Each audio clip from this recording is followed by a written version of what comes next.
All right, ladies and gentlemen, we are here. Welcome to Bob's Corner. This is episode 5. The title of this episode is Letting Go versus Holding On.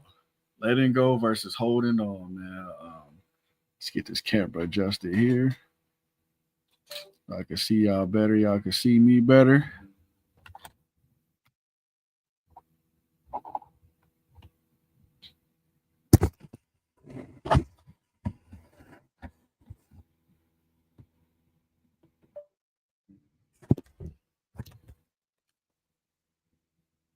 All righty, we are here, ladies and gentlemen. Letting go versus holding on. Um, First of all, I want to thank you all for being here, for checking in with me, for for uh for showing up tonight, man. Give yourselves a round of applause. Round of applause, man. Everybody deserves for being here. Give yourselves a round of applause, man, for making it through from last week, from this Wednesday to from last Wednesday to this Wednesday. I just want to thank you all for the continued support and thank you all for believing in me. And I just want to do my best in delivering each and every week and showing up for you guys each and every week. We getting better and better each and every week, man. Stronger each and every week.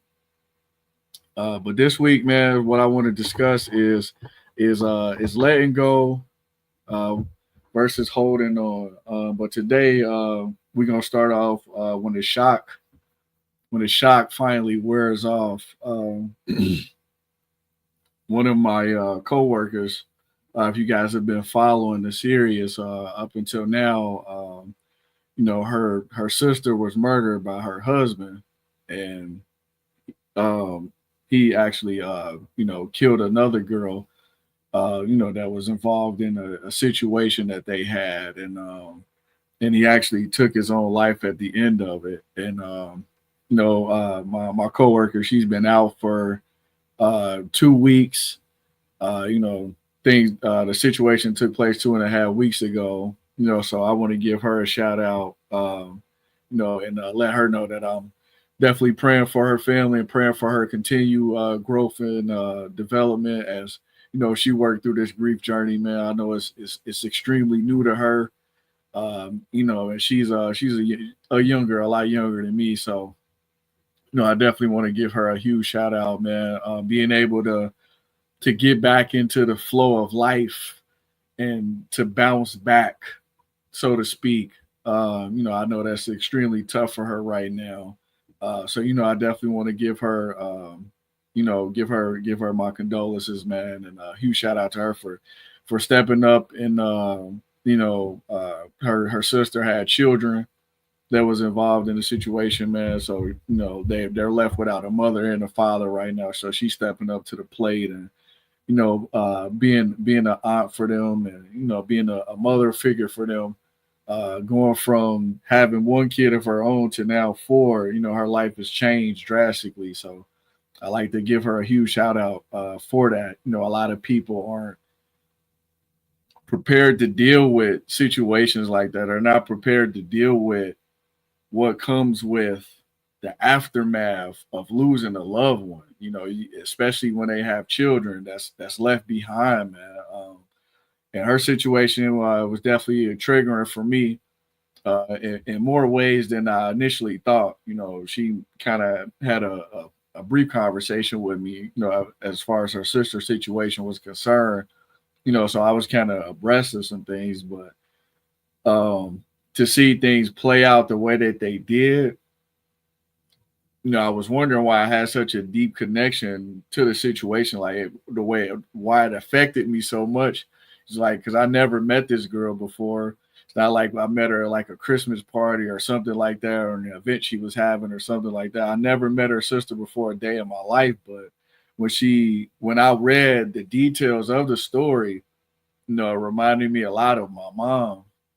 My mom was murdered by her estranged husband at the time, and to see her sister have 3 kids like my mom did, Her sister was 31, I believe, in her early 30s. And, my mom was only 29 at the time. So to be fairly young and around the same age, man, it just kind of really hit home for me. And I'm also a product of that.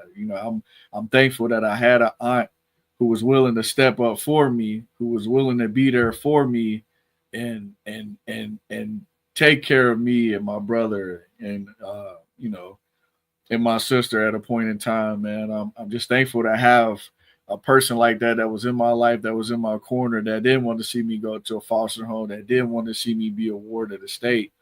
I'm very thankful for that, man. And to see her stepping up in that manner, also with dealing with the loss of her sister, man, it's a tough task, man. Especially when you got the other family's connection involved as well, and you're trying to work through all those channels and protocols and legal procedures, man. It's just a lot. So I just want to give her a huge shout out. Was happy to see her at work again, and just taking that step forward in this process, man. Because for her it's gonna be a long journey, man. And I just want to let her know that I'm thinking about her in this moment, and I'm here for her. It kind of brought me to the idea of like, what do you do when that shock goes away? Like when grief strikes, especially in tragedy, like it's like you just kind of stuck in a place, and you just stuck thinking, and always, everything you do, your mind may go away for a little bit, but it comes right back. You have so many people that's want to be good humans, and they want to check on you and make sure you're okay. They want to speak to you. They want to know that everything is good. And um but in that instance, it's a constant reminder, though. It's a constant reminder that that person that you love is not here anymore. And I've seen her. She's been back since Monday, so I've tried to give her that space, to kind of see gauge where she was as far as being vocal about it and speaking about it, and and because I've been through this situation before, more times than not. I can't speak from a 3-year-old perspective, but I can speak to being an adult and knowing how that feels to lose somebody that's close to you, to turn a page that next day and that person is no longer here, and you're dealing with the, oh, what happened, and how are you okay, how are you doing? And of course I know the answer to all of that. I'm not okay. I wasn't okay.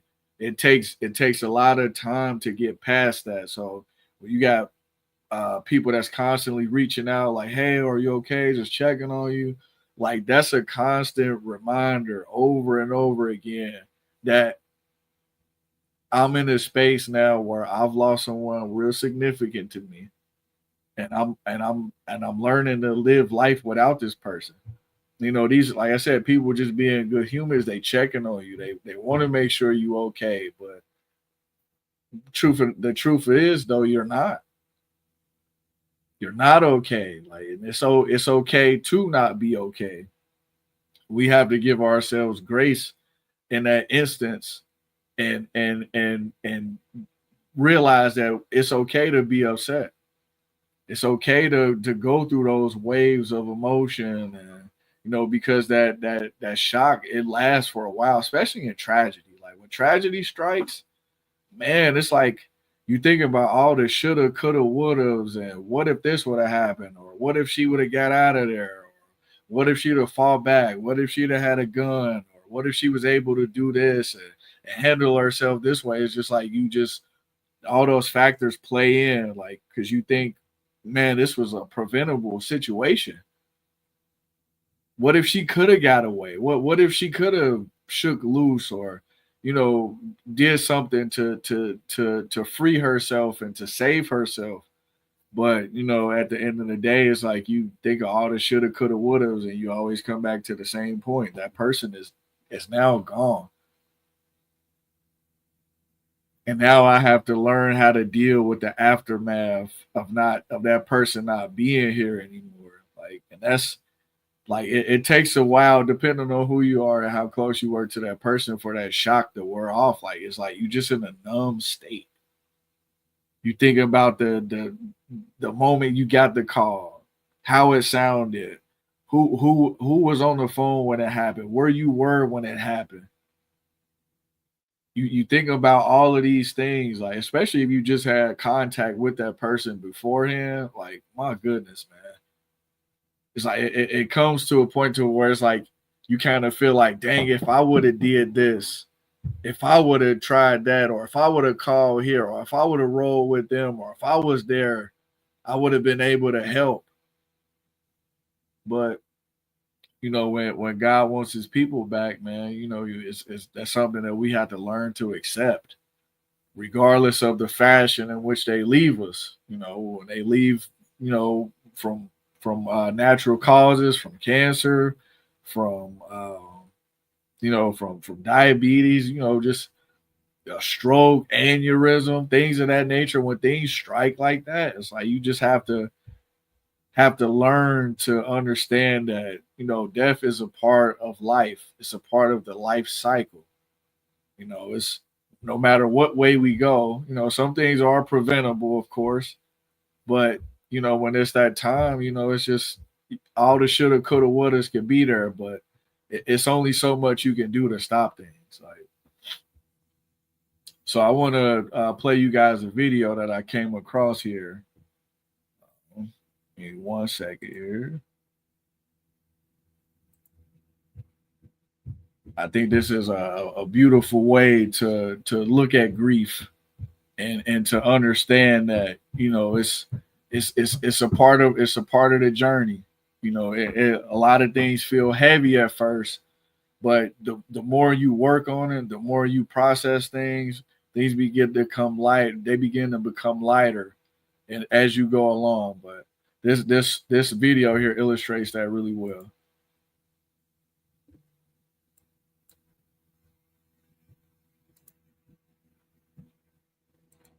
Friend told me something beautiful about grief that I don't think I'll ever forget. They said to me that grief is like a stone and you carry it in your pocket and you'll always notice it, you'll feel it, it's there. But as time goes on, you get stronger. And so as you get stronger, it's not that the stone goes away, it's just that it gets lighter.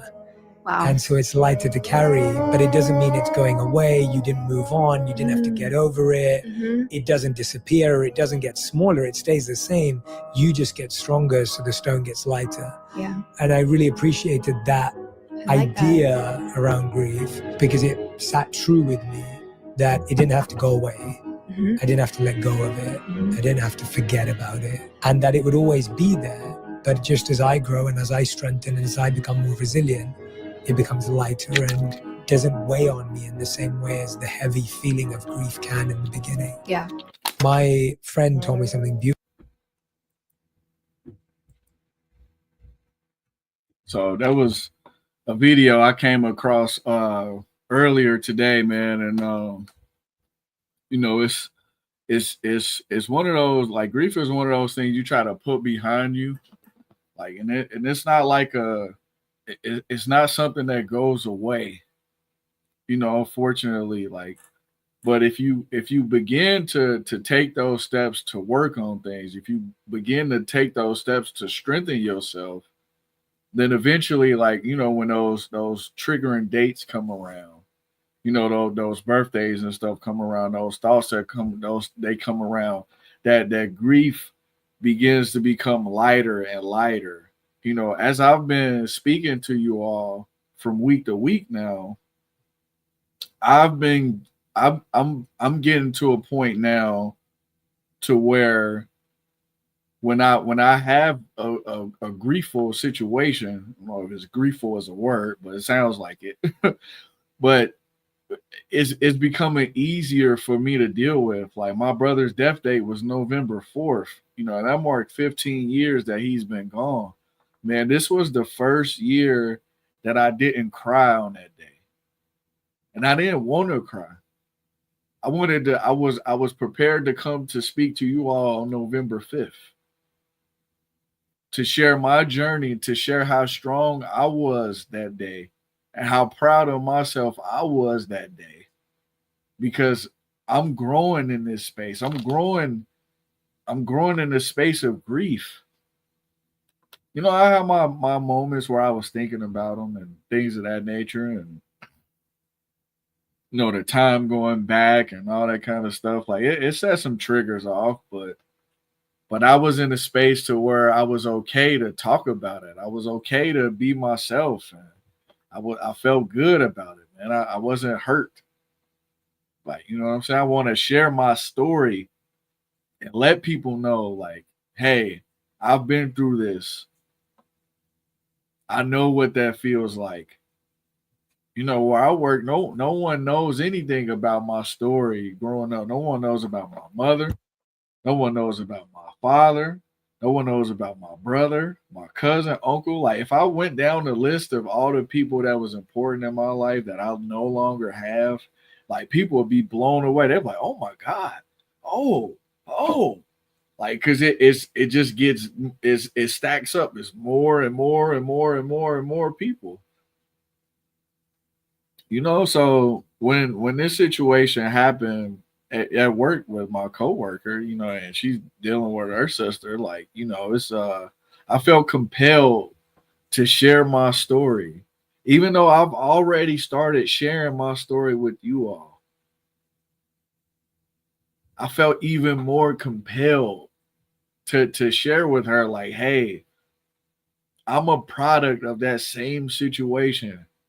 So what you doing right now is so noble and respectable.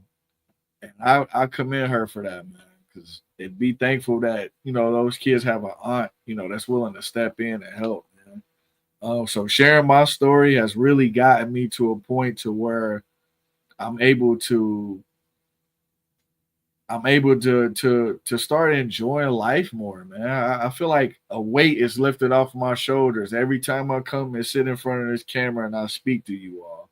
I start to feel better and better and better, not only for me,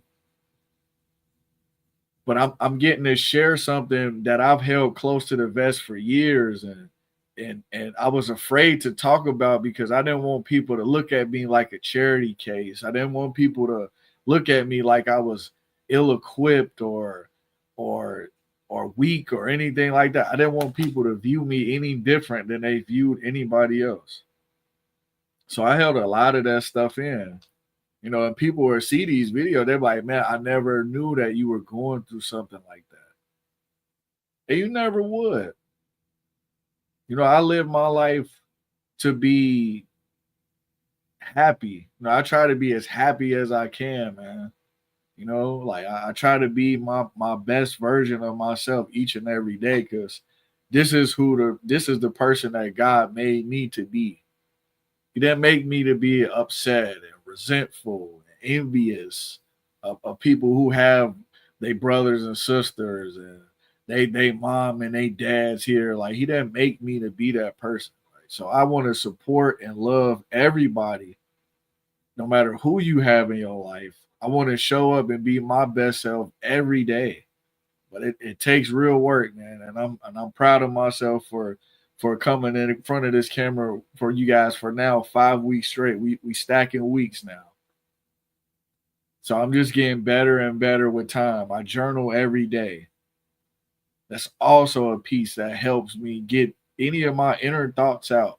And that's not necessarily about grief. I don't write about grieving in the journal every day. I write about things that I like to do, what I want to eat later on that day, or what I got a taste for, or what kind of car I want to drive in the near future, what kind of house I want. I journal about things like that. I start thinking beyond the scope of where I was in life and where I want to go. It's like, you ever had talk with somebody about, like, what would you do if you hit the lottery? Like, to me, that's one of the best conversations to have. Like, the dopamine that hits you when you start thinking about all the things that you can buy and all the things that you can do with all of this money. Like, I want to have that feeling every day as much as I can for the entirety of every day. So sharing your story, man, is a big way for you to grow. It's a big way for you to overcome the daily struggles of grief. Like, cause it's grief is everywhere, man. It never know what it trigger you. You be somewhere getting some food and somebody say the person's name that you recently lost.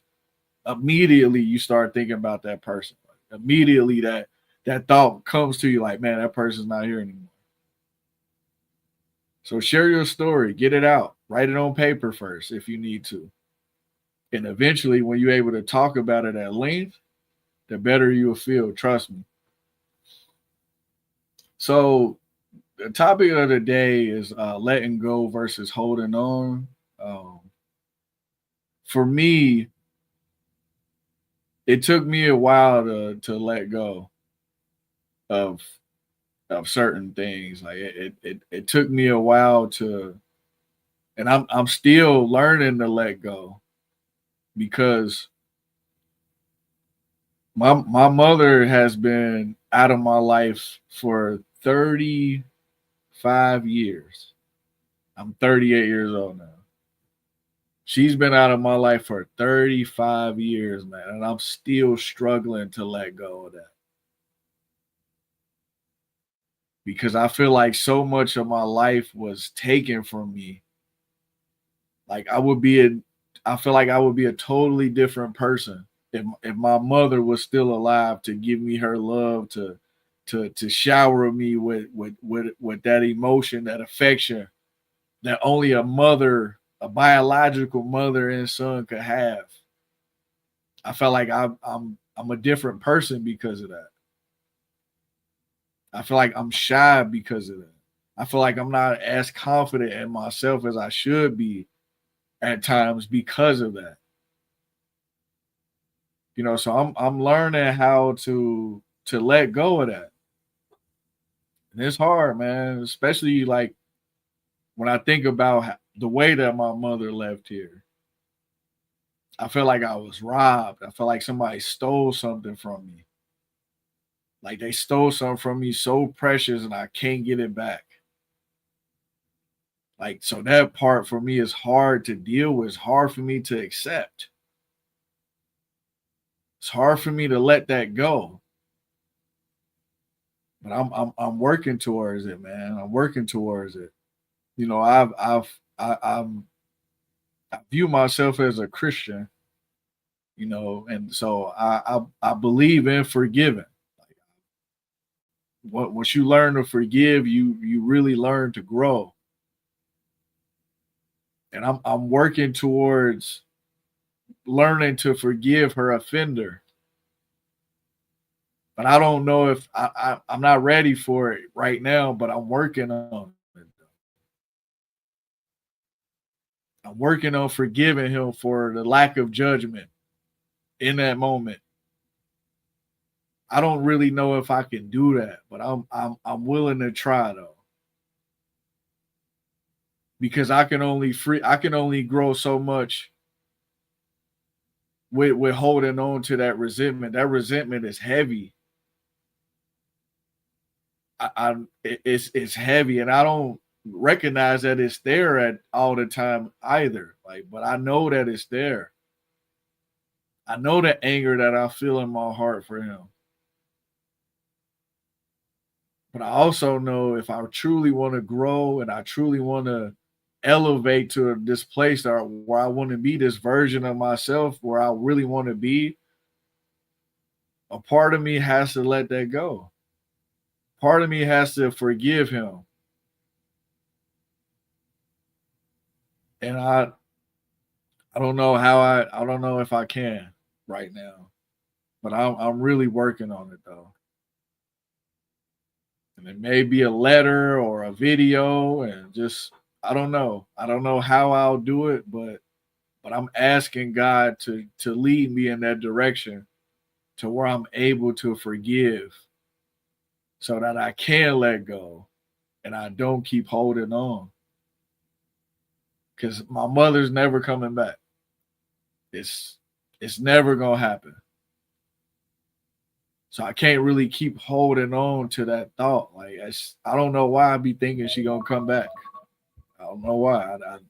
I be having the faith that she's just gonna show up one day. Like I'll have dreams that she'll be here. Like, and it's like in my dream she'll leave, and it's like an Irish goodbye. Like she doesn't say that she's leaving, she coming back at this time. Like she'll be there, and then she just won't be. And those dreams feel so real. Like they make me feel so connected to her. But that's all that I have now. So when Mother's Day comes up and Christmas and things of that nature, man, I'm looking at other people share moments with their mothers, and people sharing moments with their brother and their father. You know, I'm not envious of them because I truly enjoy seeing that amongst people, but I want that for myself. So learning to forgive for me is a part of me letting go. And that's something that I'm working on. That's part of my healing process. And I hope that by showing up here every week with you all, that I finally have a chance to do that at some point. One other want to touch on a couple things before we leave for the night. Supporting others while you're hurting is something that is tough for me. Like I for many of us, we have children and other significant others in our lives that when things are happening, sometimes they kind of happen around the same time, and you still have to show up and be present for loved ones, even though you may be in a state where it's like you need the love and support, but yet you have to take that love and support and give it out when it's really you that need it. Like my cup is running empty. I'm running low here, but yeah, I have to pour it out. I have to pour into others' cups because they don't know what I'm experiencing. They don't know what I've been through. They don't know what's going on with me. But I still have to show up and be present. And that's a tough thing to do.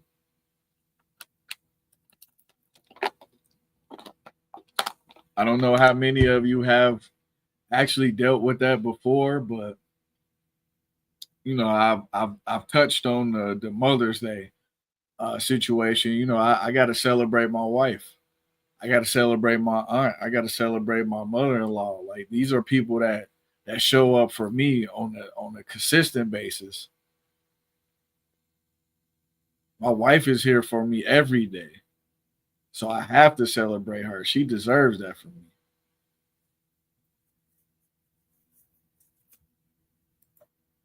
She deserves that from me. Uh-oh. Hold on one second, y'all.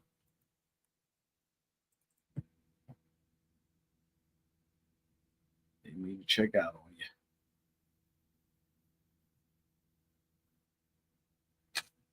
We back up. We back up, man.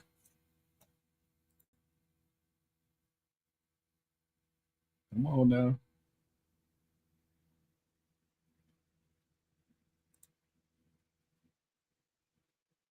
I tell you, the night been one for real.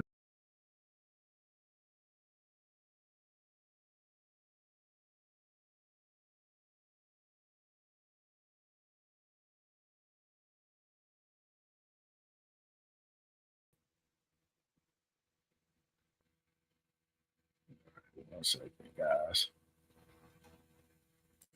Camera went off. Getting that back acclimated.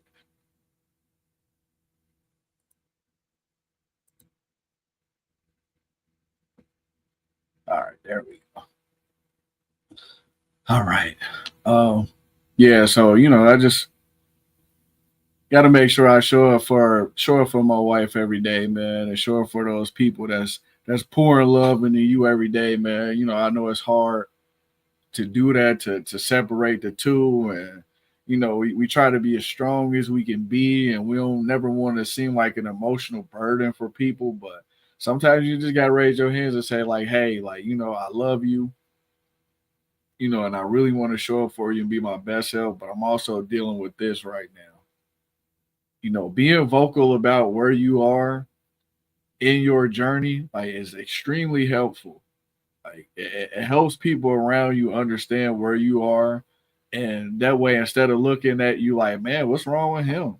Why he acting like that? Why he got an attitude or something? He act like he don't want to be here. Like instead of people giving you that kind of uh perception of, because that's their observation of you. If you are vocal about how you feeling, then people will understand and they'll actually commend you for fighting through that to still show up and be there for loved ones. So we get ready to wrap up here. I definitely apologize for the technical difficulties here tonight. Camera was in and out of here tonight, man, but we still made it through. We pushing through, man. We here for episode 5. Again, man, I want to give everybody a round of applause, man. You know what I'm saying? Just for again doing the work, tapping in with me every week, man. Just give yourself a hand, man. If you ever been through something, man, and you fighting through it, and you may even be there right now. I know for this time of year, it's definitely tough for a lot of people to make it through, man. But understand that Bob's Corner is here every Wednesday. Please tell anyone that you know, anyone that you love, anyone that's hurting that you know, that we are here every week from Wednesday, 8 to 8:30, 8 to 8:30. I try to be on time as much as I can. But that is something that I'm also working on as well, to make sure we up and running by 8 p.m. sharp, 8 p.m. to 8:30 p.m. This is not something to be taken lightly.